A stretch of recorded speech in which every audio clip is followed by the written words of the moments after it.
যাদের আমার মতো ঝাল ঝাল কিছু খেতে ইচ্ছা করে, এই গরমে কোনো কিছুই ভালো লাগছে না, মুখের রুচি নেই, তারা এভাবে এই রেসিপিটা তৈরি করে ফেলতে পারেন। আর এটা একবার বেশি করে বানিয়ে নিলে অনেক দিন পর্যন্ত সংরক্ষণ করে রাখতে পারবেন। কথা না বাড়িয়ে চলুন তাহলে দেখে নেওয়া যাক কিভাবে মজাদার এই রেসিপিটা তৈরি করা যায়।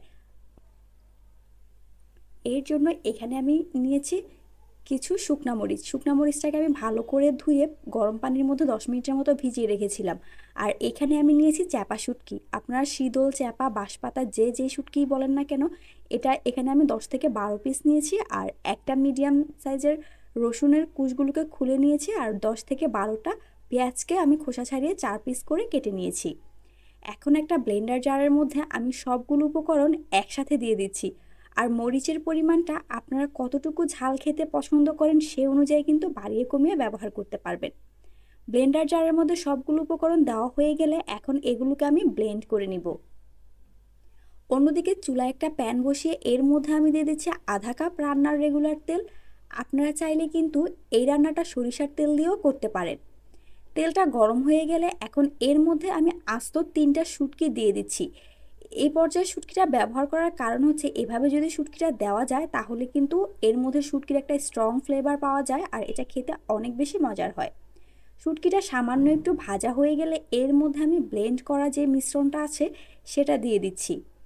সেটা দিয়ে এবার চুলার আঁচটা কমিয়ে আমি অনবরত এটাকে নেড়েচেড়ে ভেজে নিব, যতক্ষণ না পর্যন্ত এটা ভাজা ভাজা হয়ে যাচ্ছে আর এর মধ্যে যে এক্সট্রা ময়েশ্চারটা আছে সেটা শুকিয়ে যাচ্ছে, ততক্ষণ পর্যন্ত এটাকে আমি ভেজে নিচ্ছি। আর এটা ভাজতে ভাজতে দেখবেন একটা সময় একটা ডার্ক রেড কালার চলে আসবে আর উপরে তেলটা ভেসে উঠবে। অলমোস্ট 15 মিনিটের মতো এভাবে মিডিয়াম হিটে ভাজার পরে দেখুন তেলটা ভেসে উঠেছে আর এর কালারটা কিন্তু ডার্ক হয়ে গিয়েছে। এই পর্যায়ে আপনারা দেখে নিশ্চয়ই বুঝতে পারছেন শুটকির ভর্তাটা দেখতে কেমন হয়েছে। এর মধ্যে যে এক্সট্রা ময়েশ্চারটা ছিল সেটা কিন্তু একদমই শুকিয়ে গিয়েছে। আর এটা যদি আপনারা অনেক দিন পর্যন্ত সংরক্ষণ করে রাখতে চান সেক্ষেত্রে কিন্তু খুব ভালোভাবে এ পর্যায়ে এটাকে ভেজে নেবেন। এতে করে এটা আপনার 10 থেকে 15 দিন অনায়াসেই ভালো থাকবে।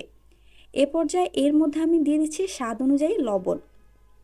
লবণটা দিয়ে আবারও এটাকে আমি একটু নেড়েচেড়ে মিশিয়ে দিচ্ছি। ব্যাস রেডি হয়ে গেল মজাদার শুটকির ভর্তাটা। আপনারা এটা নর্মাল ফ্রিজে 1 মাসের মতো সংরক্ষণ করে খেতে পারবেন।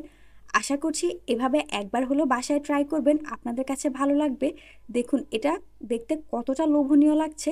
ভিডিওটি দেখার জন্য ধন্যবাদ সবাইকে। Thanks for the watching. Bye bye.